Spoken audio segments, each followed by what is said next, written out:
I think we have everyone now. Okay, yep, I just see Mr. Cody get on. It's 5:46 according to my computer. So I would like to call the public forum for the Des Moines Public School Board to order for Tuesday, January 5th, 2021. Ms. Jenkins, can you please take the roll? Mr. Barron, Miss Bradley, Here. Miss Caldwell Johnson, Here. Mr. Cody, Here. Miss Delagardelle, Here. Miss Martirano, Here. Miss Sawyer. Here. We provide speakers at the forum an opportunity, to address the board for up to 3 minutes regarding items that are not on the board agenda. If anyone wishes to speak to this forum, please email Ms. Jenkins at aaron.jenkins@dmschools.org. Speakers will be called forward individually and we'll ask them to please state their name and address prior to providing comments. If you are a student, you do not need to provide your address. Guests of the board are encouraged to speak to matters relating to the program, services, and operations of DMPS. Please remember that Iowa law prohibits us from discussing specific employees or their job performance. Please avoid references to personalities or character attacks, as those types of comments do not contribute to the purpose for which this public forum exists. Thank you for your support of our school district. We appreciate your input.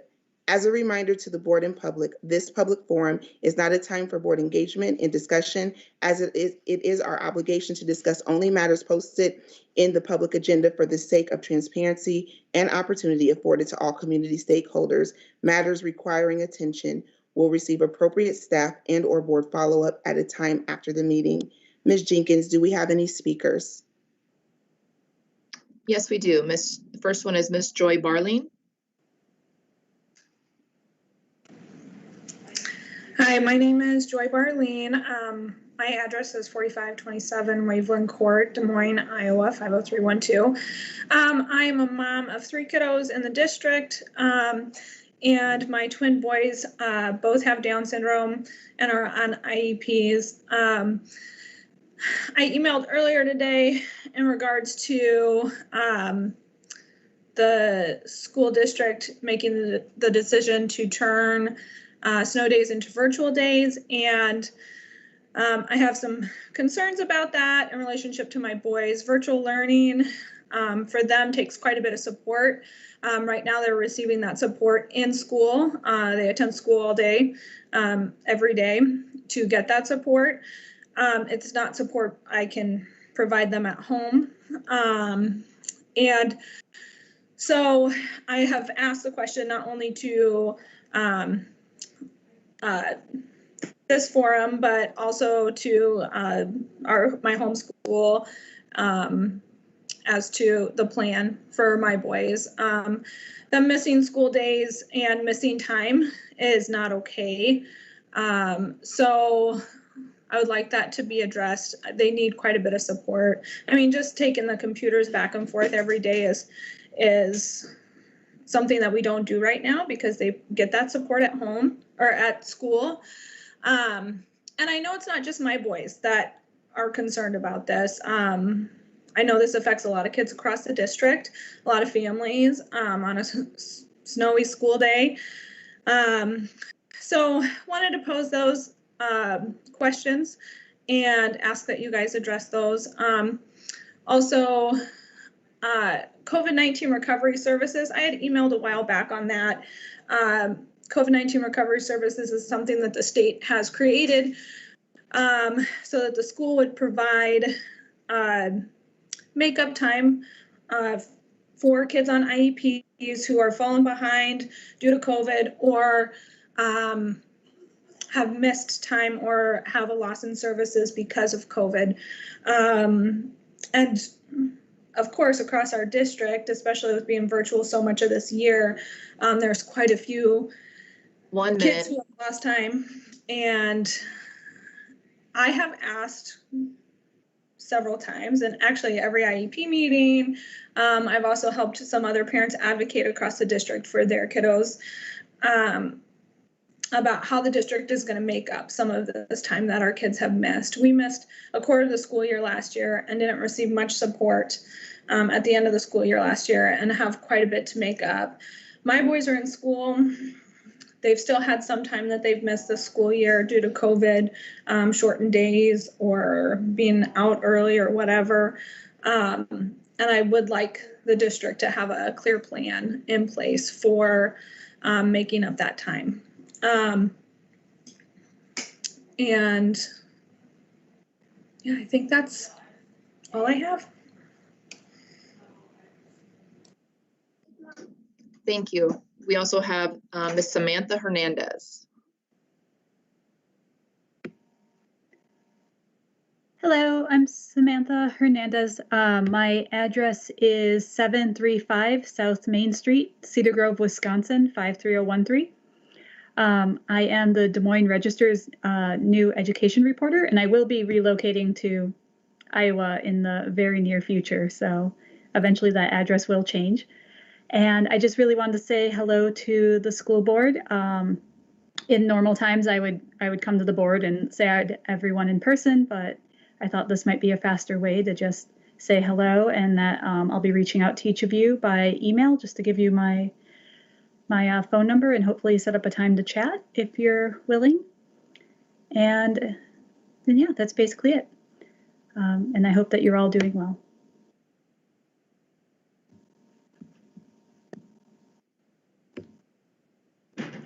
Ms. Jenkins, are there any other speakers?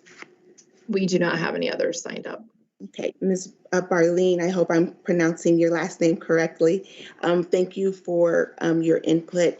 And I know that we have seen your emails as well. And so we will send those. Some have sent those over to the superintendent and copied him in those already. So I would imagine that you will be getting some answers to your request soon. So we thank you for your input. And Ms. Hernandez, welcome to the Des Moines Register, and we look forward to meeting you as well. I want to thank you all for your input. I will now close the public forum, and the regular school board meeting will reconvene as soon as we get reset, just about 6 p.m.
All right, the time is now 6 p.m. I would like to call the school board meeting for Tuesday, January 5th, 2021 for the Des Moines Public Schools to order. Ms. Jenkins, can you please take the roll? Mr. Barron, Ms. Bradley, Here. Ms. Caldwell Johnson, Here. Mr. Cody, Here. Ms. Della Gardell, Here. Ms. Martirano, Here. Ms. Sawyer. Here. The first item of business is approval of the agenda. May I have a motion and a second to approve the agenda? Caldwell Johnson, move approval. Della Gardell, seconded. We have a motion by Ms. Caldwell Johnson and a second by Ms. Della Gardell. Please take the vote. Ms. Bradley, Yes. Ms. Caldwell Johnson, Yes. Mr. Cody, Yes. Ms. Della Gardell, Yes. Ms. Martirano, Yes. Ms. Sawyer. Yes. The vote is approved 6-0. The next item on our agenda is approval of the minutes for Tuesday, December 1st, 2020. May I have a motion and a second to approve the minutes? Caldwell Johnson, move approval. Della Gardell, second. We have a motion by Ms. Caldwell Johnson and a second by Ms. Della Gardell. Please take the vote. Ms. Bradley, Yes. Ms. Caldwell Johnson, Yes. Mr. Cody, Yes. Ms. Della Gardell, Yes. Ms. Martirano, Yes. Ms. Sawyer. Yes. The vote is approved 6-0. The next item on our agenda is approval of the minutes from a special meeting on Tuesday, December 8th, 2020. May I have a motion and a second to approve the minutes? Martirano, move approval. Caldwell Della Johnson, Gardell, second. Okay, I've got a motion by Ms. Martirano and a second by Ms. Caldwell Johnson. Please take the vote. Ms. Bradley, Yes. Ms. Caldwell Johnson, Yes. Mr. Cody, Yes. Ms. Della Gardell, Yes. Ms. Martirano, Yes. and Ms. Sawyer. Yes. The vote is approved 6-0. I also wanted to make a note that we did miss the minutes for the last special meeting we had. That will be on our next meeting for January 19th. So I wanted to make you all aware of that. The next item on the agenda is consent items. We allow any person the opportunity to speak to the board for up to 5 minutes following the presentation of an agenda item. If anyone wishes to speak to an agenda item, please email aaron.jenkins@dmschools.org. Remarks must be germane to the agenda, and we ask that you avoid reference to personalities and character attacks, as those types of comments serve no productive purpose. We appreciate your input. As a reminder to the board and public, the board will not engage in discussion or deliberation with the speaker regarding comments made to the agenda items. Discussion and deliberation will remain among board members at the board table, with speakers' comments informing said discussion, deliberation, and determinations as deemed necessary. Ms. Jenkins, do we have any speakers? We do not. Ms. Caldwell Johnson, I believe you have the consent motion. Madam Chair, I move that the board approve the consent items in accordance with the recommended action for each item on the consent agenda, including bills previously authorized, certified, and approved for payment by the board secretary in the amount of $13,770,122.20 and procurement card transactions in the amount of $340,647.45. Is there a second? Sawyer, second. We have a motion by Ms. Caldwell Johnson and a second by Ms. Sawyer. Are there any discussion or questions?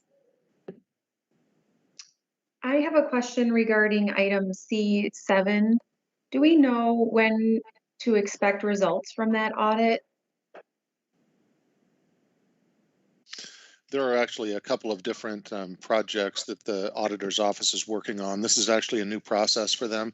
When we have an issue, involving some sort of malfeasance, where we need to involve legal authorities, we, as a matter of law, engage with the state auditor's office. In the past, that's just been a sort of a pro forma kind of thing, and we would get billed at the end of the process, and they've changed that process now. So we have we actually have two different issues that they're actively working on, and we don't know if we will be billed at the end of the second one or after the first one. The first one we hope to conclude sometime this month, and then the second one, that's still an open question. So it's a new process for us too. In fact, we'd engaged with the state auditor's office late last fall, and then they changed their policy. So this is in the future, this would happen prior to the actual engagement with the state auditor's office. So no, we don't, unfortunately, we don't have a hard time frame on that, or an amount that we're expecting. Thank you. I just have, Go ahead, Ms. Della. I just want to make sure that I'm understanding this, and I also realize, I think that I just want to raise this up for the public. So item C4, the computer lease buyout, that means that we are purchasing devices outright in order to better serve our students. Is that what that item reflects, Dr. Ahart? Am I understanding that correctly? Yes, so typically we lease these machines, but we needed to, since we have a one-to-one environment now, we need to have some extra machines in stock in the case of breakage or lost items, et cetera, repairs. And so we're going to take this move because it's the most cost-effective way to keep enough machines in inventory to meet our needs through the year. Great, thank you. Any other discussion or questions? Ms. Jenkins, will you please take the vote? Ms. Bradley, Yes. Ms. Caldwell Johnson, Yes. Mr. Cody, Yes. Ms. Della Gardell, Yes. Ms. Martirano, Yes. Ms. Sawyer. Yes. The consent items are approved 6-0. Next, we will have a public hearing. The public hearing will come to order. Is there anyone wishing to speak to item D1, public hearing for Jefferson Solar PV project? Ms. Jenkins, do we have any speakers? We do not. Hearing no one, I'll close the public hearing. Superintendent Ahart, would you please introduce the matter? Yes, I recommend the board review the proposed plans and specifications prepared by KCL for the Jefferson Solar PV project, hold a public hearing, and approve the plans. May I please have a motion and a second to approve the public hearing and superintendent's recommendation? Della Gardell, move approval. Second, Cody. We have a motion by Ms. Della Gardell and a second by Mr. Cody. Any questions or discussion? I do have one question. What is the reason for Jefferson specifically? How do we settle on that place? That is a good question that I do not have an adequate answer for. Let me see if we have, I'm not sure if we have somebody on the line who can answer that, Mr. Cody, but I can certainly get that answer to the board if we don't have someone at the ready. Yeah, Tom, I can. There we go. Yeah, Bill, if you can take that for me, I'd appreciate it. Yes, Jefferson was one of our two most recent projects, additions, and the site at Jefferson set up well for the potential of a solar array because of its orientation and where the new gymnasium is located. So this is our first movement towards solar.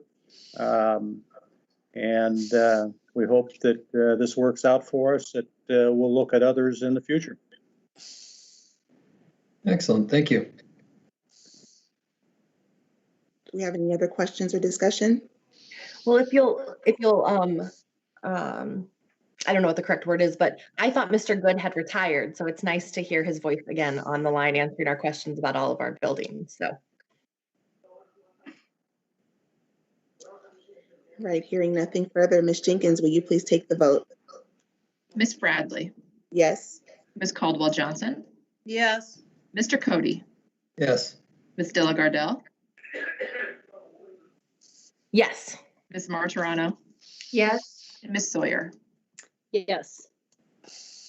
The vote is approved 6-0. Next, we have another public hearing. The public hearing will come to order. Is there anyone wishing to speak to item D2, public hearing for acoustical ceilings and marker board installation at Harding Middle School? Ms. Jenkins, do we have any speakers? We do not. Hearing no one, I will close the public hearing. Superintendent Ahart, will you please introduce the matter? I recommend the board review the proposed plans and specifications prepared by Studio Melee for the acoustical ceilings and marker board installation at Harding Middle School, hold a public hearing, and approve the plans. May I please have a motion and a second to approve the public hearing and superintendent's recommendation? Della Gardella, move approval. Martirano, second. I have a motion by Ms. Delagardelle and a second by Ms. Martirano. Are there any questions or discussion? Dr. Ahart, I just have one quick question.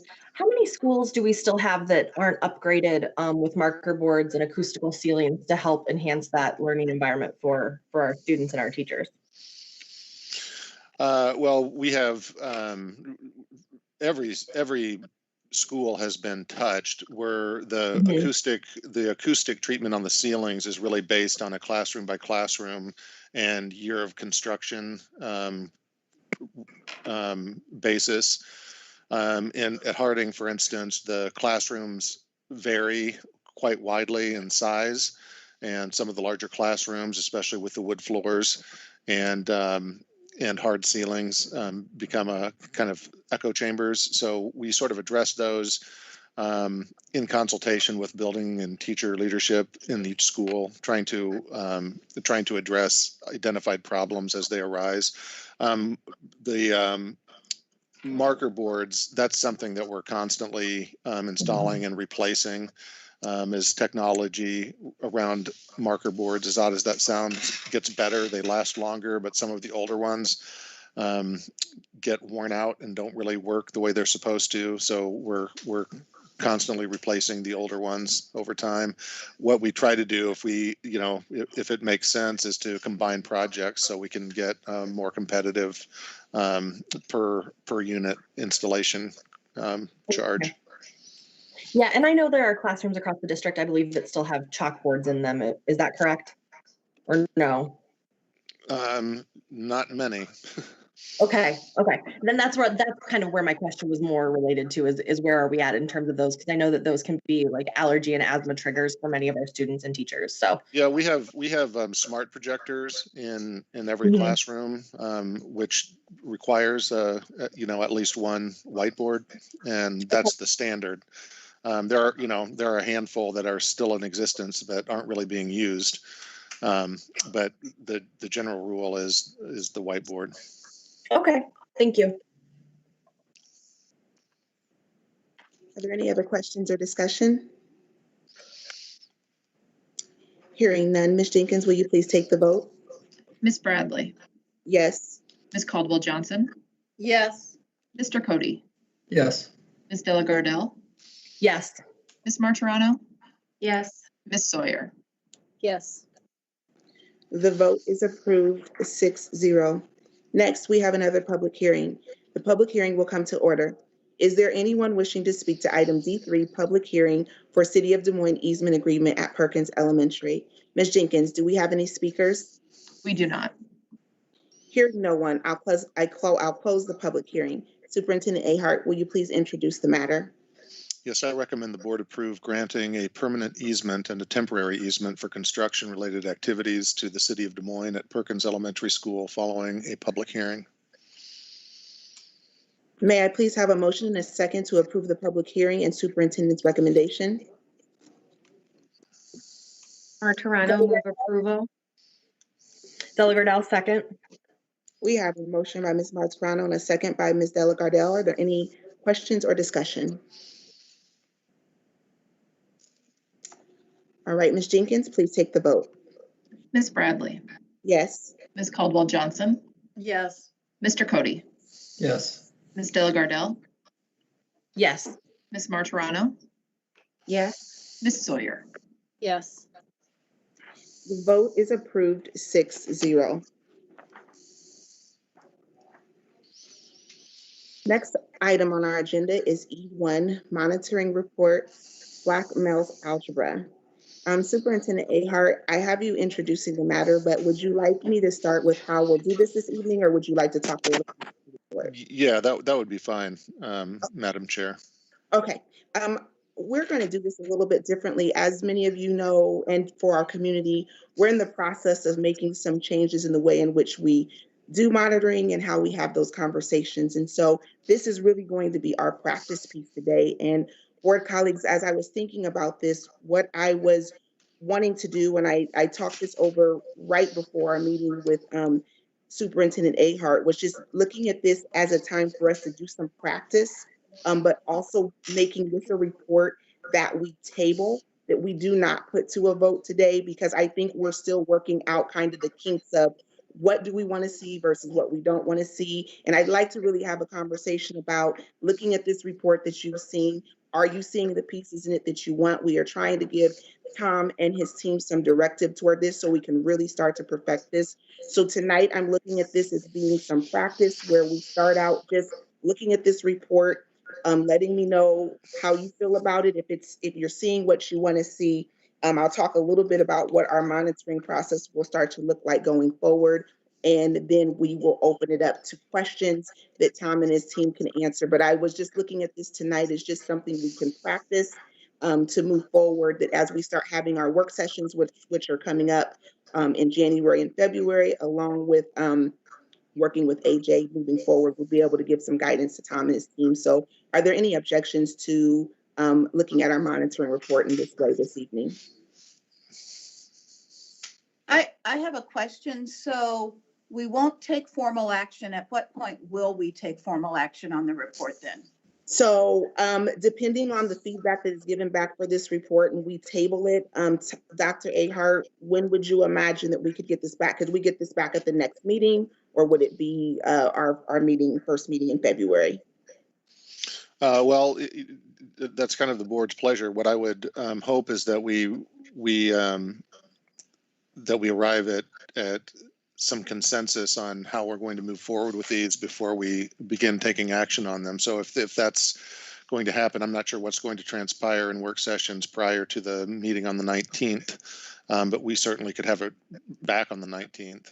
That wouldn't be a problem at all. So I think, Ms. Caldwell-Johnson, depending on kind of the feedback that is given tonight, will determine, and we can make that determination. If there are just some minor things, then I would imagine that we could get those back and put this to a vote at our next meeting on the 19th.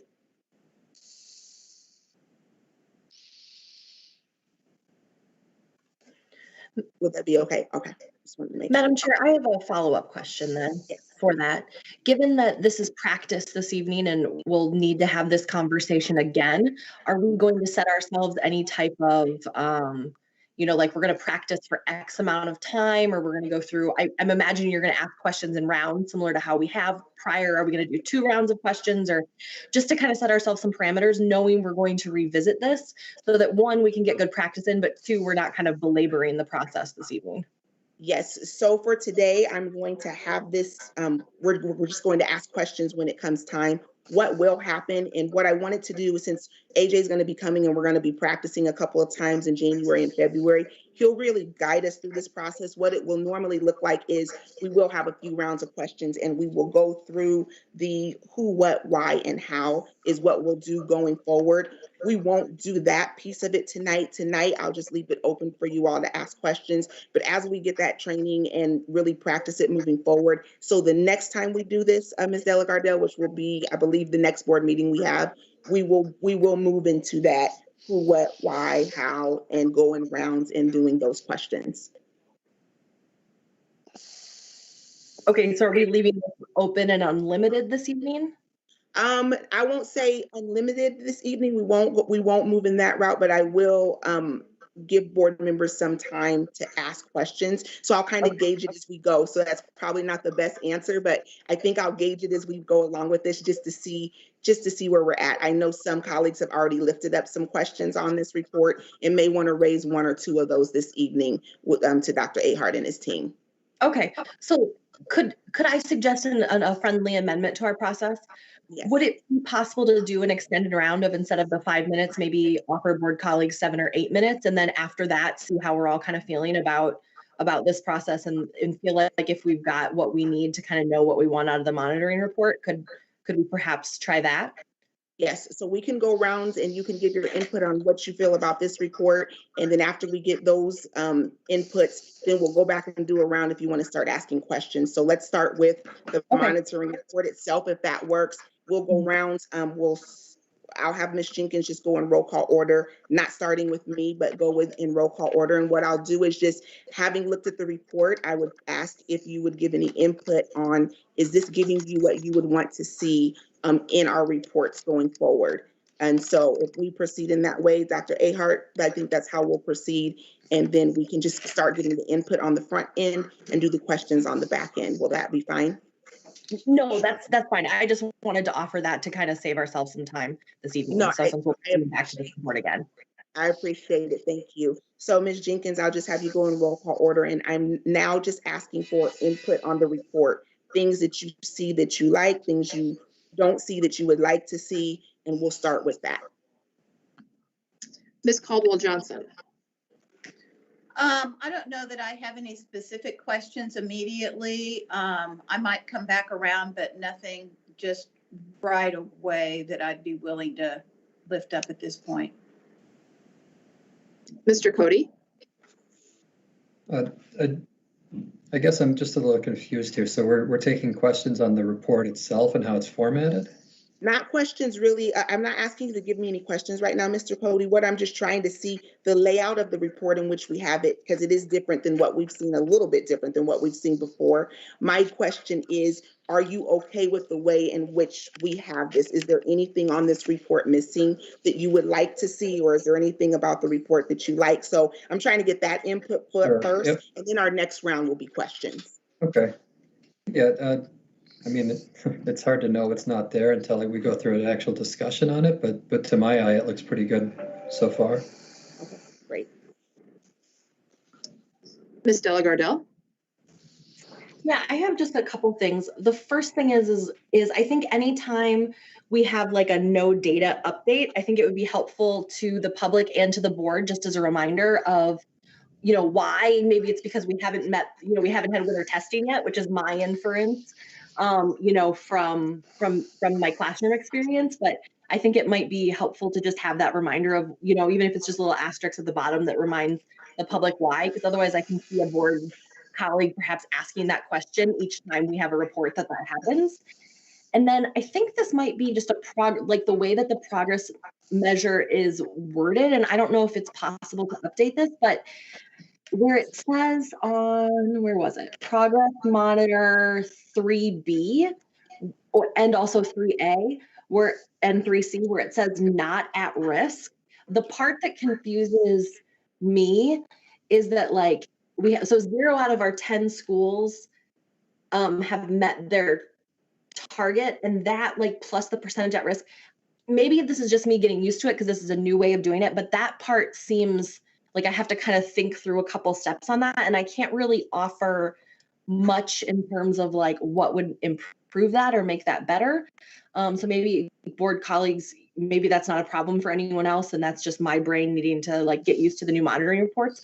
I do have to say, as a positive, I really appreciate the way these are formatted and how big the graphs are, because on the old one, sometimes it was really hard to see where we were at because the graphs were so small. And I like the orientation. These are, little things, but after looking at monitoring reports for 3 years, I really like that these are landscape oriented instead of portrait, because I think that gives us a little more space to stretch out the tables and graphs, and it just makes them so much easier to understand and digest. But yeah, I would just offer that perhaps some sort of a key around why there's no data, or what some of those more specific terms that those of us that have been around for a while kind of have and know, where if I was a member of the public, I might not. So I would just offer making these, I guess in education, we call them student-friendly language, but I would say public-friendly language as much as possible. So these are really clear and easy for our community to read in addition to our public dashboard. So that's all I have to offer, Ms. Bradley. Thank you. Ms. Martorano. Thank you. On the first page, the evaluation portion is blank, and I am guessing that's because we are still ironing out what is compliant and not compliant. And once we do iron that out, that's where that would be indicated, correct? Yes, that is I'm correct. seeing That's that. correct. Okay. Yes. Okay, wonderful. I had a similar feeling regarding the at-risk. I know that we've changed assessments and we used to monitor whether or not we were on track for college and career readiness using the MAP test. This is the first year we're using the district interim assessment, and now that has a different indicator of not at risk and at risk.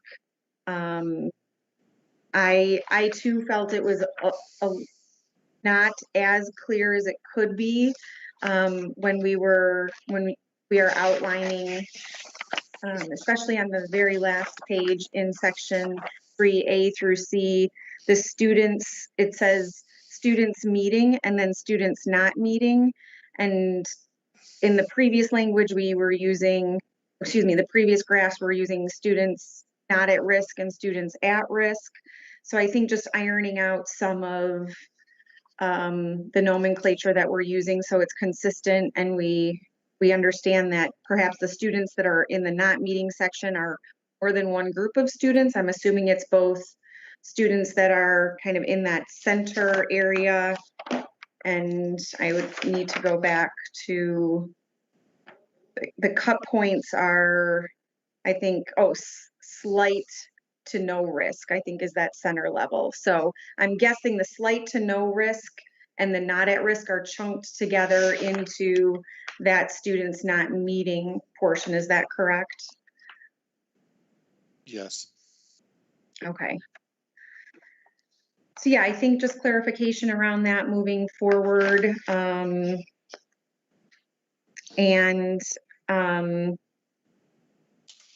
Perhaps in addition of an indicator, I know that when you go through the report, Tom, you will give us your interpretation of the why, but I would like to see something on the report as well to show your interpretation of your evaluation of the report itself, just so that it is very transparent and clear for everyone reading the report to understand and know why we are where we are at.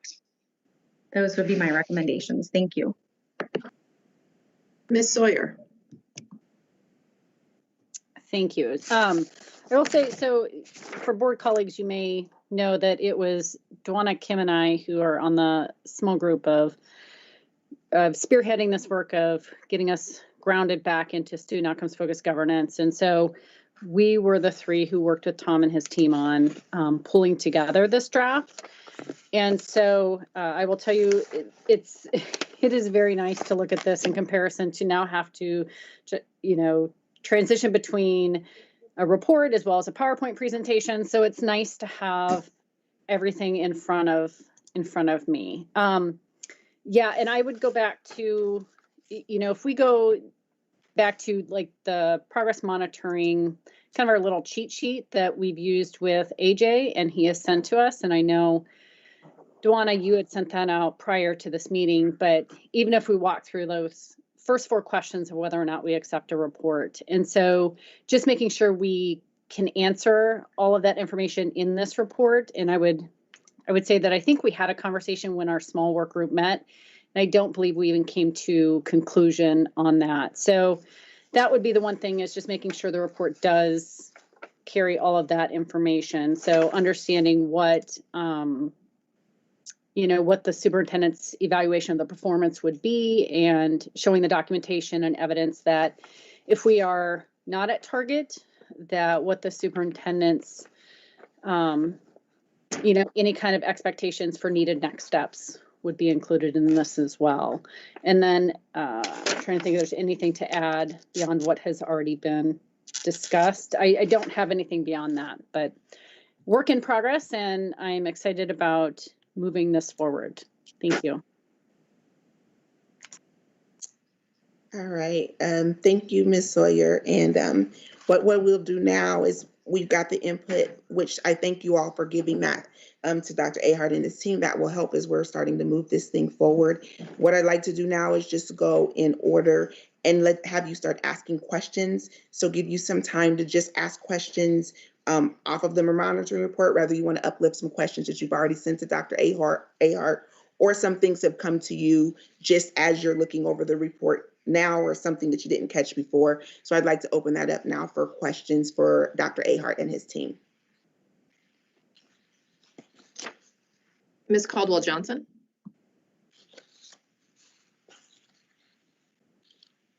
Oh, Ms. Caldwell Johnson, you're muted.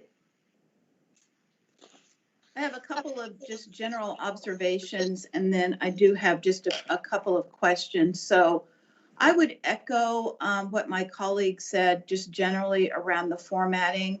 And if the intent is for us to have a single document that allows us to not only monitor but track progress towards goal, then I definitely think that there are pieces of information that are not included here that would be helpful as we not only sort of streamline our documentation to the number of pages that we have here, but also lift up very specific responses to data and other information that informs sort of where to from here and what our next steps are with regard to how we intend to address areas, especially those where we are below the target. So I do like the new format, but I definitely think that if it's our intent to really have sort of a one-stop shop for monitoring each of our board goals, then there definitely needs to be more information included and additional information with regard to next steps, response to data, et cetera, lifted up. I guess my only other general comment would be specifically that what is sort of the response to the below target measure, and are there specific interventions either that are planned or anticipated to help us begin to address those students where we are either below target or those progress measures where we're below target? Yeah, so as we move forward in the school year, hopefully our COVID conditions will stay amenable to in-person instruction. More in-person instruction is clearly the single biggest factor, taking into account that we did lose, and I think the data reflects this pretty clearly, that we really started taking the dip when we lost about 2.5 months from the end of last school year, which was butted up against the summer break, which was not as rich in summer opportunities as was typical because of the pandemic. So we clearly have ground to make up. We have learned, though, that not in any concrete terms, but we have a much clearer picture about what's going to happen specifically at the local level with the congressional relief that's going to be headed our way. We don't have all of the exact amounts, but we're pretty close to knowing how much we can expect to receive, and we have much more clarity about how we were able to spend those dollars. So as we work with the state to come into compliance, but that aside, we would be doing this anyway. With an especial focus on the SMART goals, we'll be investing those dollars largely towards providing extended, intense learning opportunities for those students in all areas, but with a particular focus on our SMART goals, including the Black males algebra, providing opportunities, extended opportunities,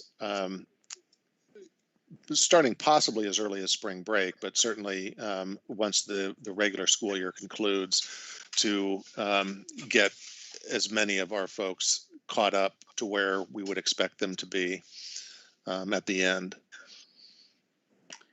And I know that this is sort of asking you to look in a crystal ball, but absent COVID, absent, us having literally no direct instruction from March until at some point, in August of this year, and that being virtual until we had that very short period where we were in hybrid and then back to virtual and now in hybrid.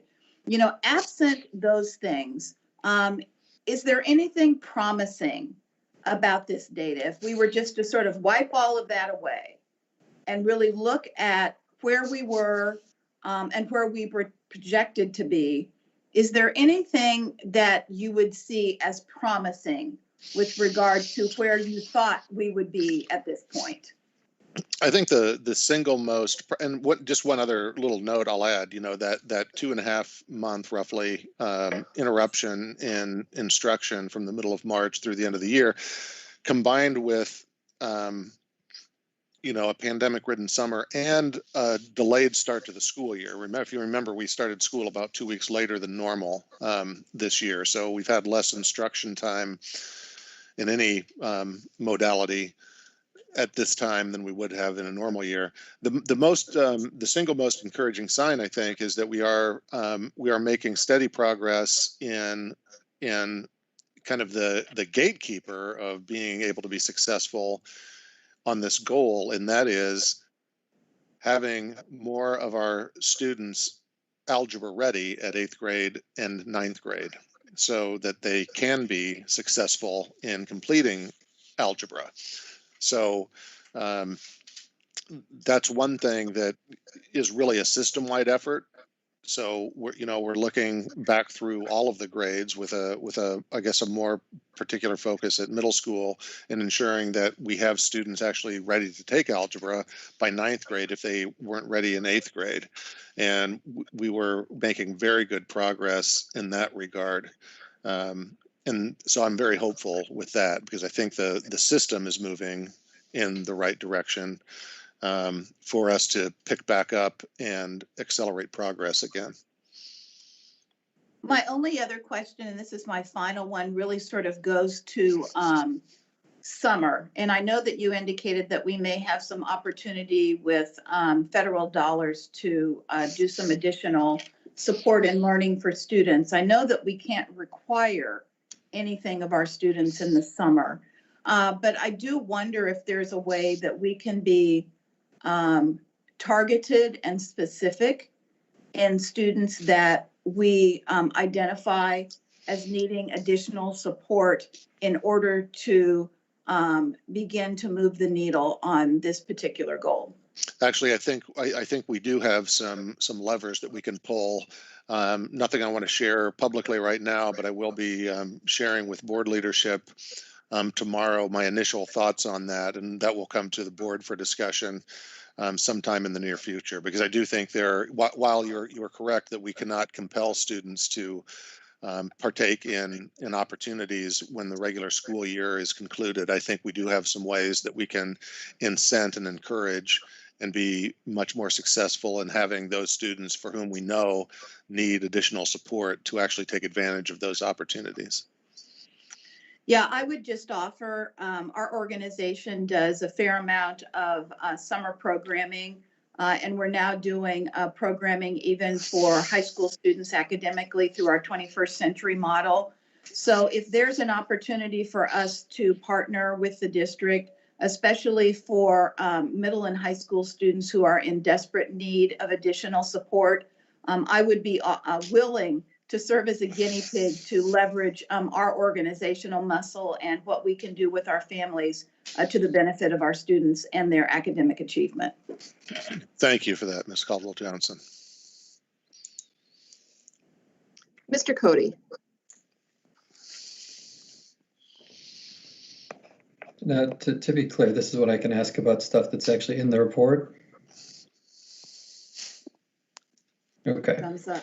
And my Sorry, I was. primary question, and no worries, is just about the district interim assessment and what some of these terms mean. I know we've talked about it in the past, but if somebody could just brush me up on how often we're giving this and what does at risk and not at risk mean?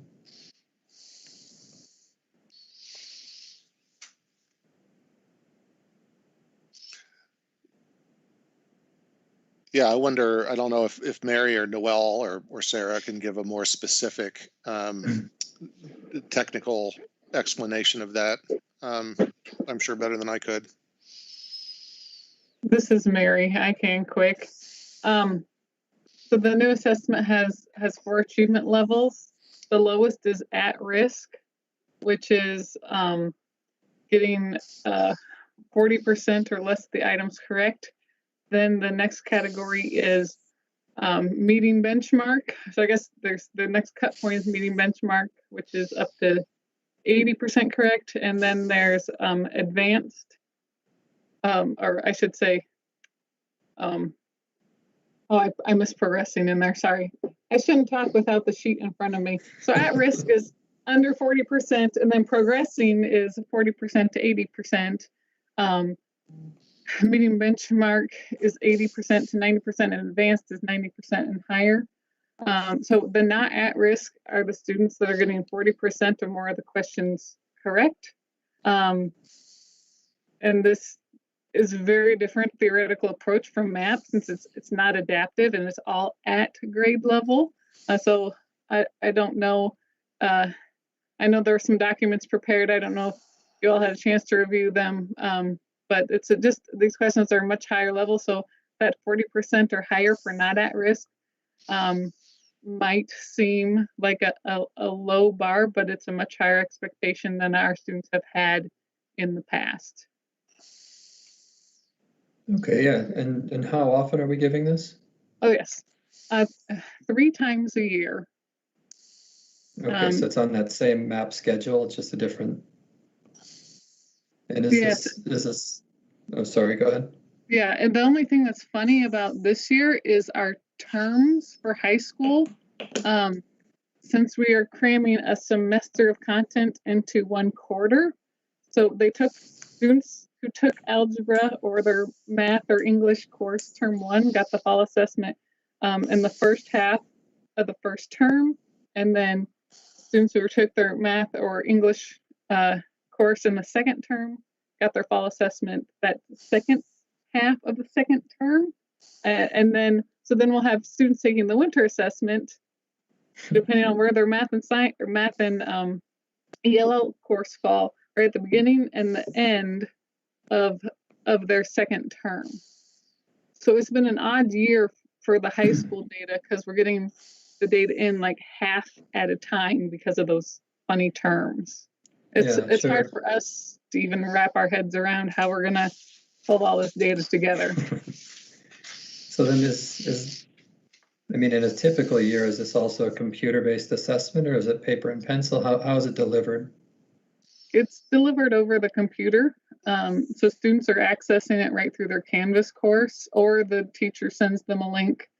And it has some technology enhanced items, like drag and drop, and it has some really interesting, fun equation editors that if you enter anything that's the equivalent of that equation, it's smart enough to answer it, to mark it correct, which was also a learning curve for us. I'd imagine. Yeah, I think that'll do it for me for now. Thank you. Ms. Delagardelle. Yeah, so I just had another thought as Mr. Cody asked that question and as Mary was explaining the different cut points. I wonder about having those definitions, maybe even just as like a permanent glossary that gets attached to each of the reports that have references to those cut points, just so that that's there for board members' reference attached to reports, as well as the public and et cetera. So that's just some more feedback kind of trickling over. I apologize about that. And then I think Ms. Caldwell-Johnson, Dr. Ahart, I had emailed you a few questions and you had responded to me. I think for the most part, Ms. Caldwell-Johnson had asked the first question that I had just about like, where are we seeing the most success? But is there anything else you wanted to elaborate on for that, as far as where else we're seeing success on this report? No, I think that's the biggest opportunity. Like Mary just delineated, especially because of the high school schedule this year. Compressing courses so that the data that we have at this point in time does not really compute with what we'll be seeing in a normal year, where everybody taking algebra during the first half of the year is on the same track. So it's a little hard to make real definitive judgments on exactly, where we are right now. Mhm. Yeah, and I know some of our conversation too around those questions revolved around just the access to. So where is the data kind of telling you and your team to focus on next? Or kind of what are your next steps based on the data? Well, the part of the learning for all of us is with this new assessment, ensuring that we have the aptitude, from the teacher level through leadership level in interpreting the data effectively and using that as effectively as we can to inform instruction. So that's going to have to be a continued effort for us. It's always difficult to change assessment. I really do think we made the right move. I think this is a more fair assessment, and I think one that gives us, and I think once the board has a few iterations of this, I think they'll also find it more meaningful in terms of really measuring where we are relative to our SMART goals. But that does take a concerted and consistent effort in making sure that we have that new vernacular and that we understand what these numbers are telling us. Aside from that, I think the biggest thing is just ensuring that we continue to work as a system at all those grade levels prior to ninth grade to ensure that we have more students, especially those ELL students and IEP students, genuinely prepared for grade level work on algebra, so that gateway is actually open to them once they're through their ninth grade year. And we do have great evidence that the steps that we've been taking in the prior years have been paying off. We just need to get back on track. And I think that those efforts that we make with extended summer programming, we need to have an eye on not just those students who are currently in algebra and didn't get to where we really wanted them to be. It really needs to be focused on not just those students, but all the students feeding up into ninth grade relative to this goal, that is, that are not where we would like to see them, so that they're on track for algebra readiness by the time they hit eighth grade or ninth grade. So I think those are the biggest opportunities moving forward. Okay. And to piggyback off that, I know we've talked about this in some other areas, and seeing students with lower grades here at the end of Q1 based on, our instructional modality. But even I think from my, layman observation from being in a school, I'm even seeing probably lower than projected academic output from my personal roster of students. And, we've been in person on and off and more or less, this first semester. But what I'm trying to get at here is, will these grades be, because I know students have an opportunity to, I can't remember what it's called, like to receive credit or grades for lower scores at the end of Q1. So will we see any of this data potentially change over the next few weeks, or is this set for what it looks like for Q1? No, we would expect this to change over the next few weeks. Yeah. Okay. That's not atypical. Now, I'm not saying it's going to be where we would have otherwise expected if we didn't have COVID, but certainly we expect it to pick up significantly prior to the end of the semester. So that's about 3 weeks. Yeah, about 3 weeks from now. Okay. Yeah.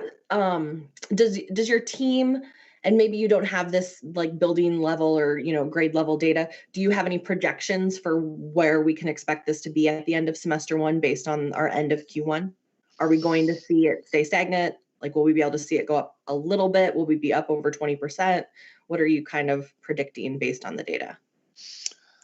I'm loath to make a prediction, except to say that I do expect it to go up. I don't feel like I have enough confidence in what I know to make a number that I'm willing to stand behind.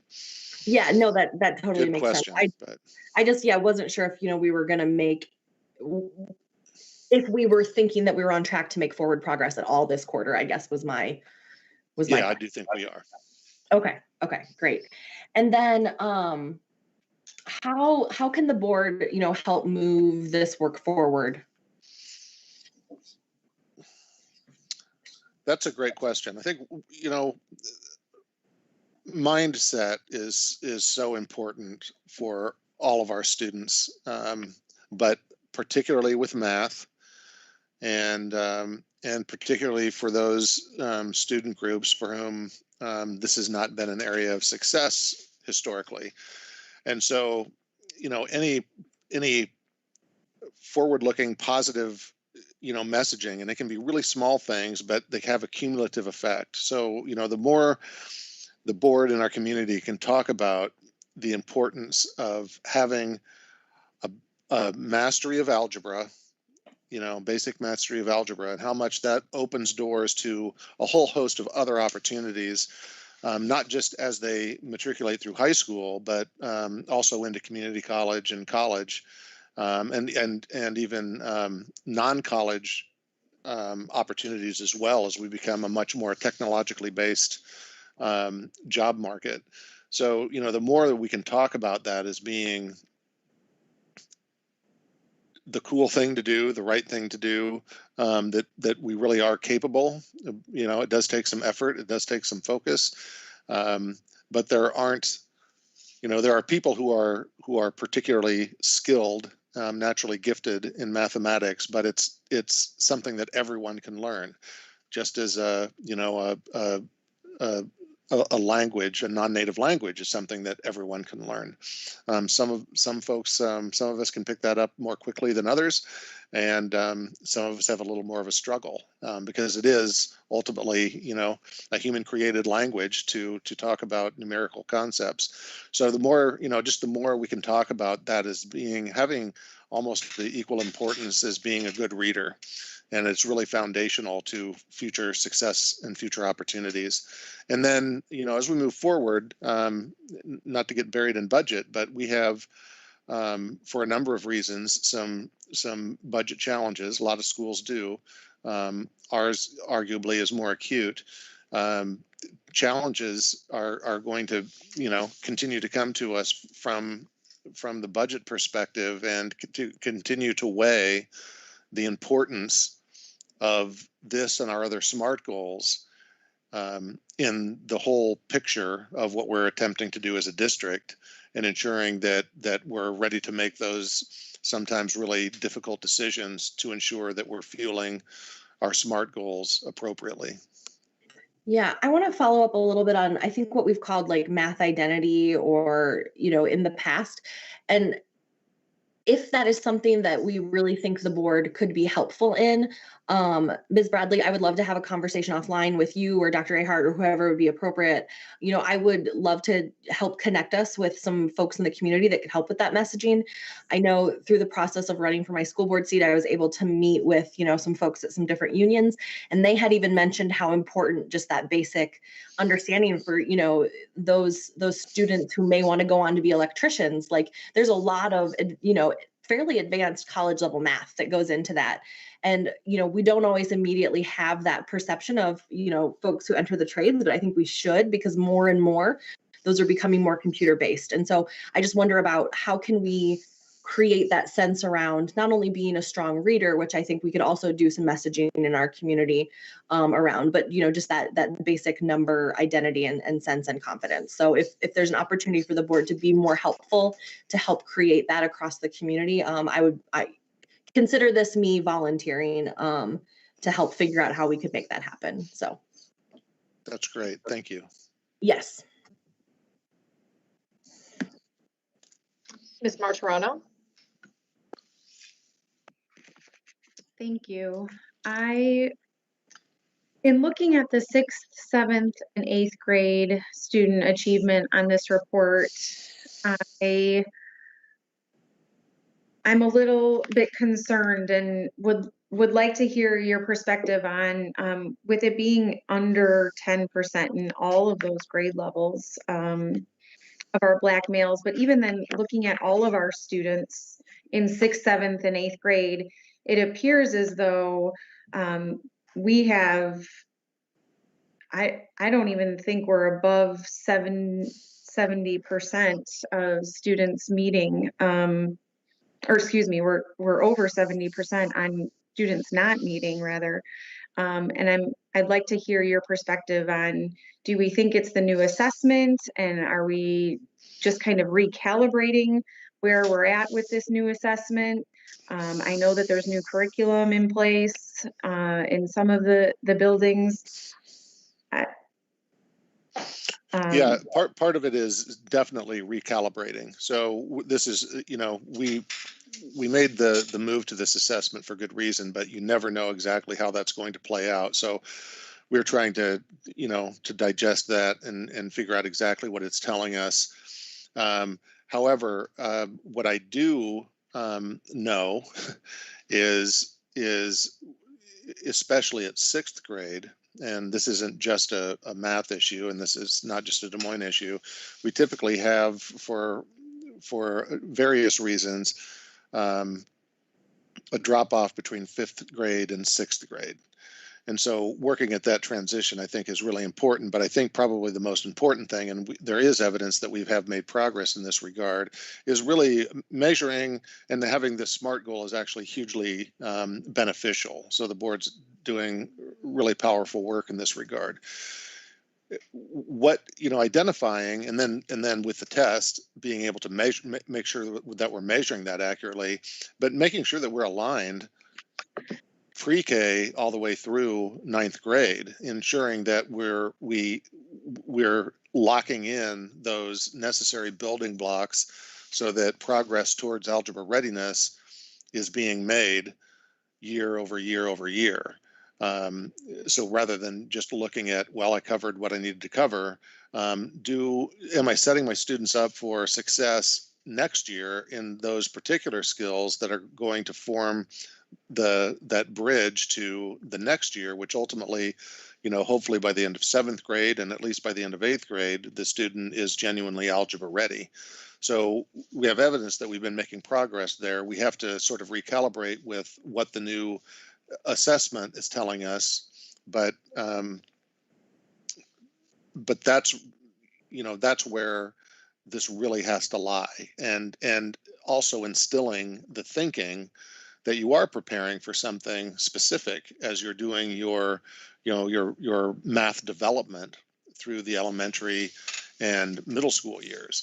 This isn't just a, you know, an exercise in meeting, you know, the school's requirement this year.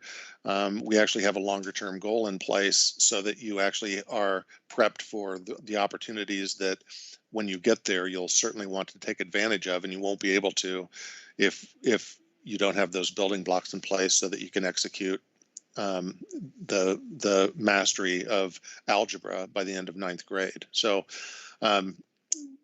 we're going to have to, you know, wade through, you know, kind of this year, and as we get through the rest of the sequence of the assessments for this year, I think we'll be in a lot better position come June to really spell out exactly what that means and have a lot better and clearer targets for the upcoming years, and making sure that the data that we're getting in the earlier grades is aligning with where we want the students to be in the upper grades.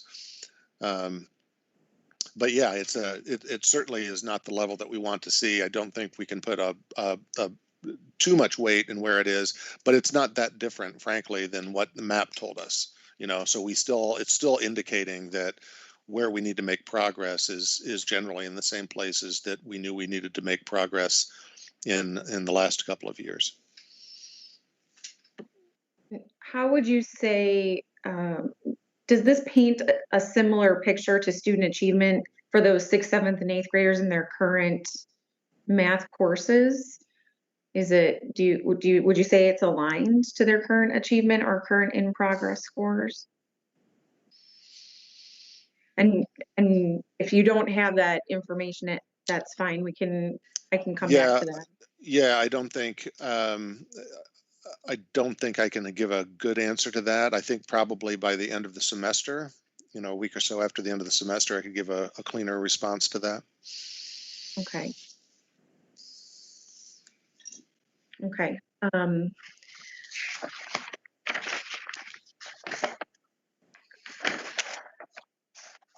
Another item that I noticed was regarding our 9th grade students that are earning a B or higher. And the students that are meeting, it currently appears that in our subgroup data, we are doing some good work with our EL students in particular. And I'm curious if you know or can identify what's going well there, or what potentially are we doing differently with our EL learners there? Yeah, that's because of specific efforts at looking at populations that traditionally, have not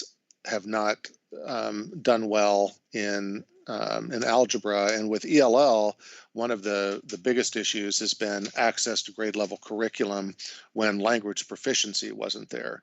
And so we've done a lot of work with, and some of our teachers have really gone above and beyond in teaching sections that are intentionally heavily scheduled with ELL students, and providing teachers with some tools to use to do more nonverbal representation and really approach the instruction from a language learner perspective without, I hate this term, but without dumbing down the curriculum, modifying the language approach used to access grade level curriculum. So, not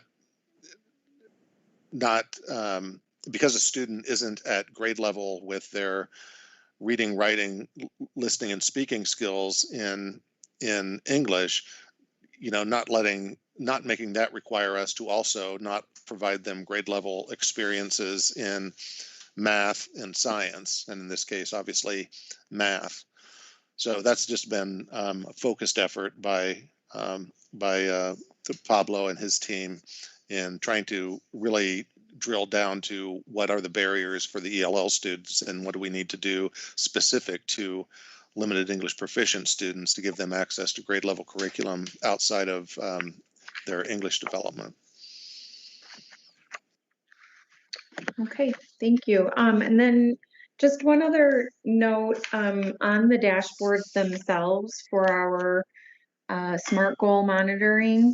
I don't believe that they all have subgroup filters on there.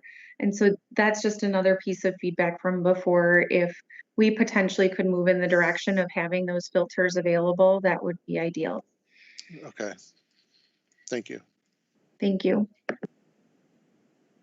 Ms. Sawyer. Thank you. So, Dr. Aher, I want to go back to Ms. Martorano's question.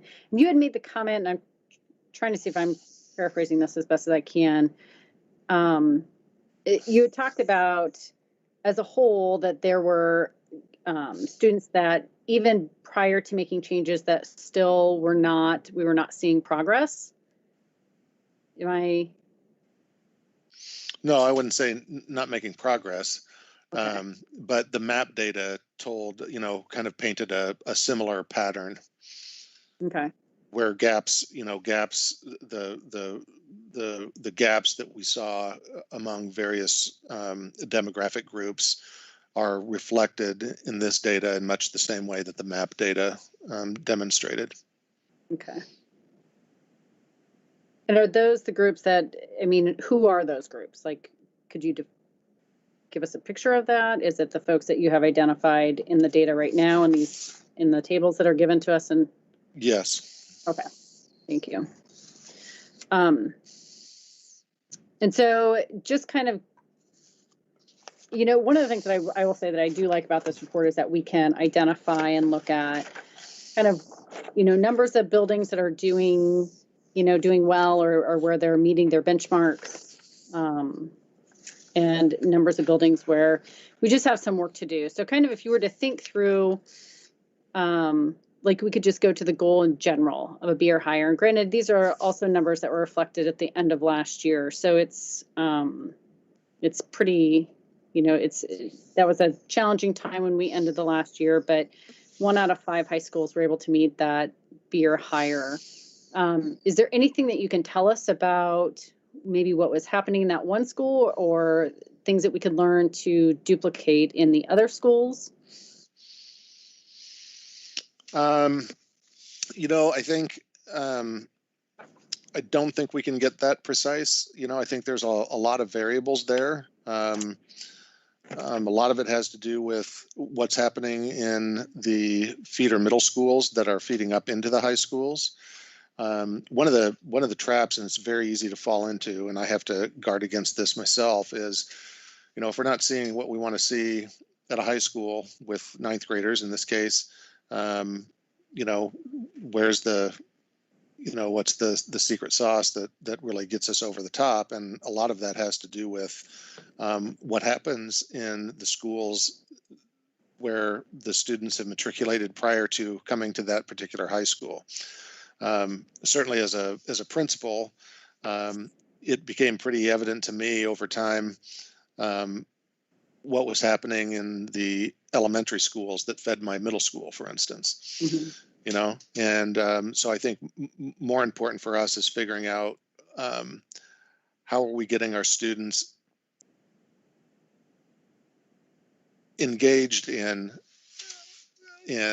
their mathematical development with the goal, with that sort of the unwritten goal of all of our students that they'll for sure take algebra by ninth grade. I think we've offered too easy a pathway for some of our students and not pushed enough and coached our students and families enough to have that as a standard for themselves. And that has to start well before 8th grade students are registering for their high school courses.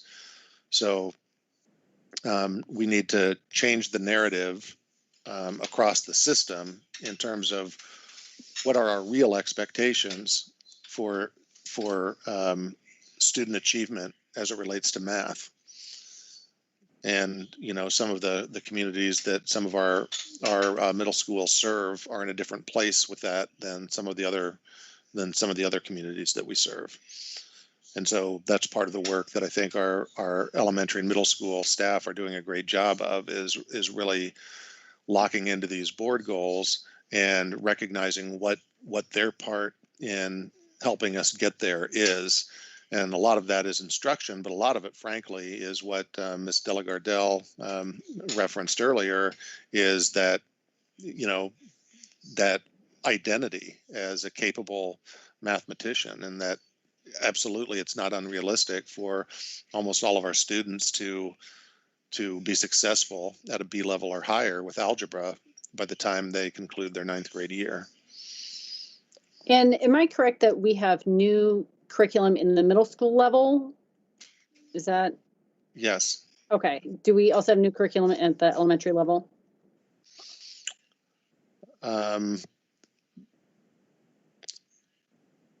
Not as new as we have at middle school. I don't know if I don't have Kelly here, but we are, we're aligning what we're doing. We're attempting to align from a philosophical perspective of the curriculum, what we're doing all the way through 9th grade. But it's not the exact same, program, but we're moving towards that illustrative math curriculum philosophy from elementary through middle school.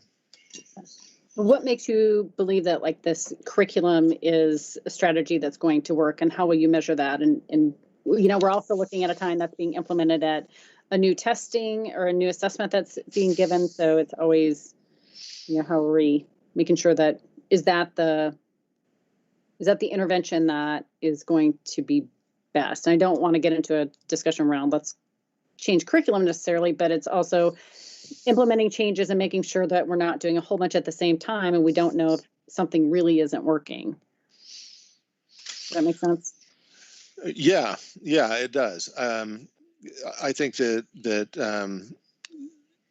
the approach in the curriculum is reflected in the approach of the assessment. You know, so that's always, I think, really important and something that gets overlooked, I think, quite a bit.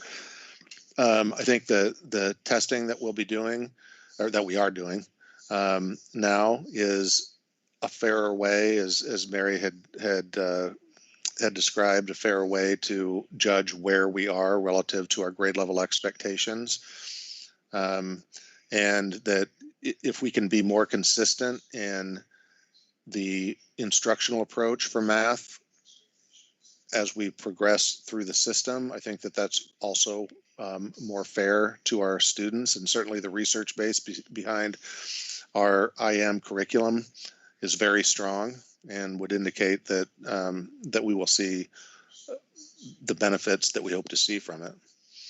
I mean, it's the proof is in the pudding ultimately, and so if we're making progress toward this SMART goal and then some other indicators in the lower levels, I think we'll know if this was the right decision. You know, we made a very well informed decision, and I still stand behind it. But you know, ultimately the proof is in the results that we get.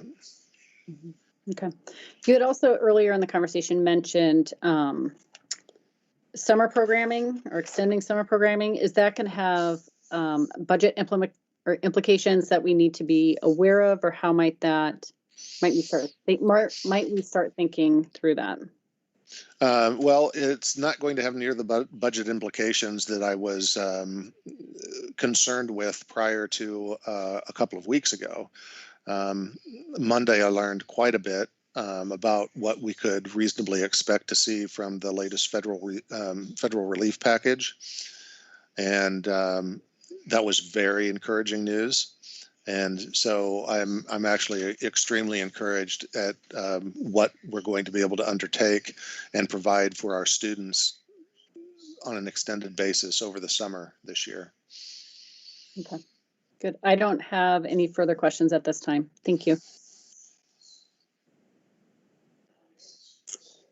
All right, thank you all. I can't see everyone's face on the screen, so I just want to make sure that there weren't any more questions at all. I see a few of your faces, so if we're okay with moving forward, please let me know. But I think everyone has seemed to ask their questions and have had enough time to do so. For the faces I can see, I'm seeing heads nod. Ms. Caldwell-Johnson, did you? Yeah, I was just going to ask the superintendent if either the questions or the direct feedback given this evening provides him with enough information upon which to move forward and respond accordingly to those things that were lifted up. Yeah, I believe so. I think the only thing that I would say is it would be helpful if perhaps Ms. Bradley and Ms. Martirano and Ms. Sawyer, who were, you know, kind of spearheading this, if they could convene and give some maybe a more well-defined response to what they would like to see included in this actual document. You know, we're trying to keep it succinct and include just what the board wants to see and not muddy it up with anything else. But I did hear that more information is wanted in terms of my response to the data and next steps. And so if we could just, you know, maybe offline talk about the shape and depth that they would like to see in that, I think that would sum it up pretty well. Yes, and I believe that Ms. Martirano and Ms. Sawyer, we can get together offline and just kind of take what we've heard and get a list together of what may need to be added to these reports so that we can make sure that the input that our board colleagues have given will be included in the report moving forward.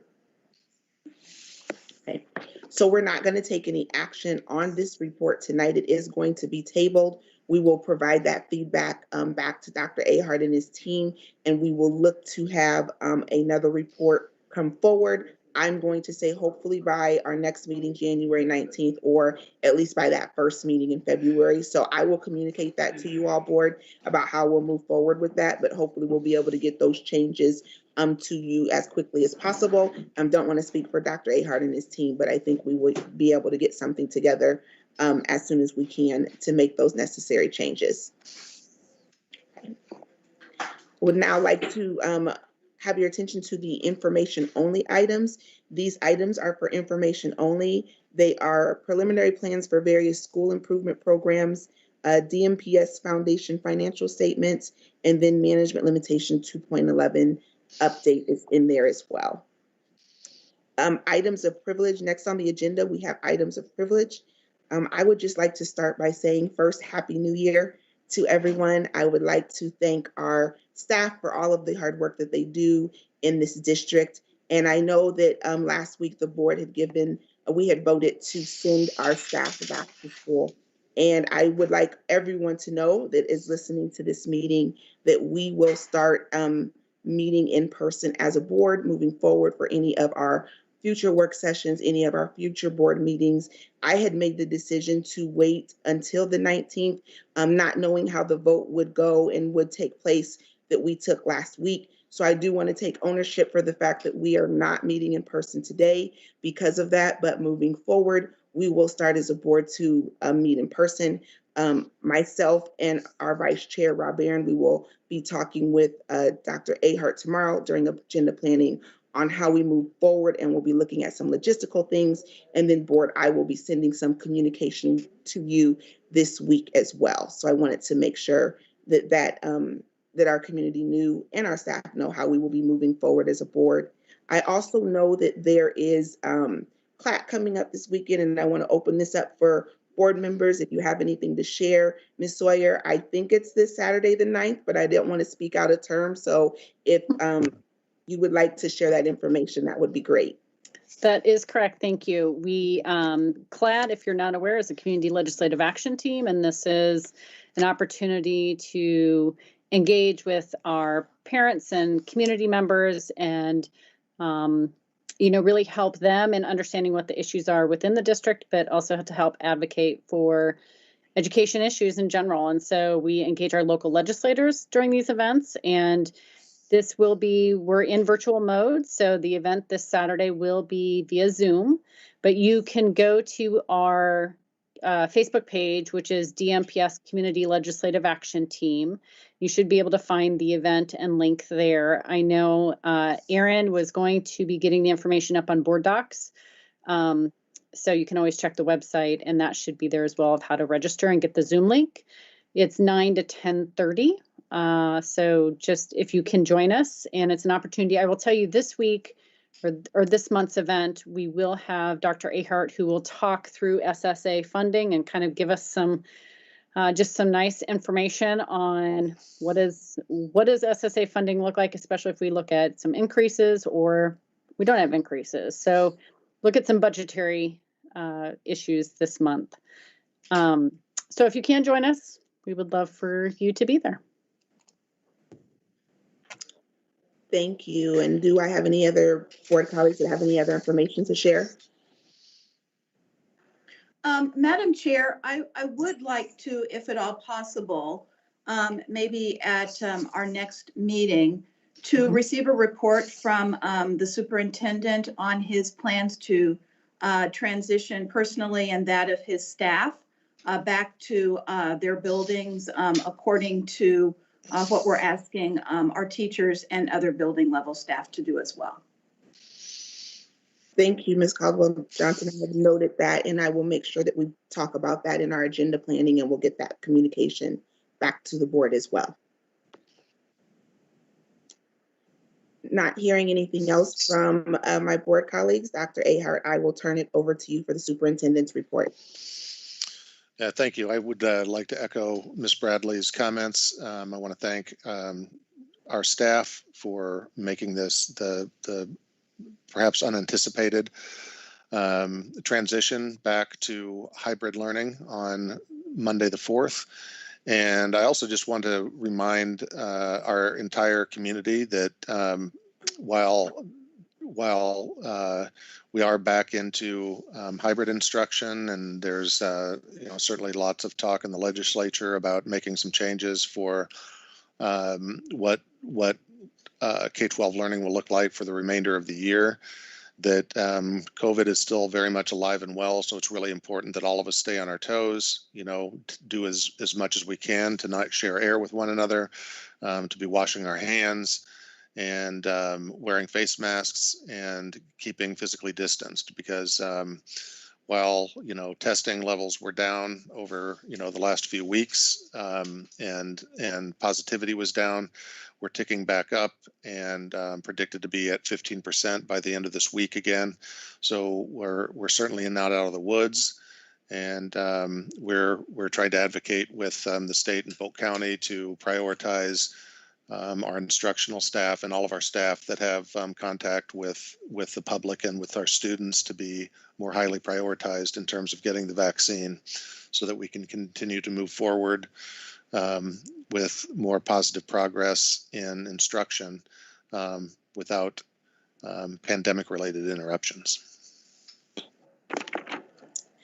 All right, thank you, Dr. Ahart, and I would like to thank you all board colleagues for your time this evening. And with nothing else, our meeting is adjourned.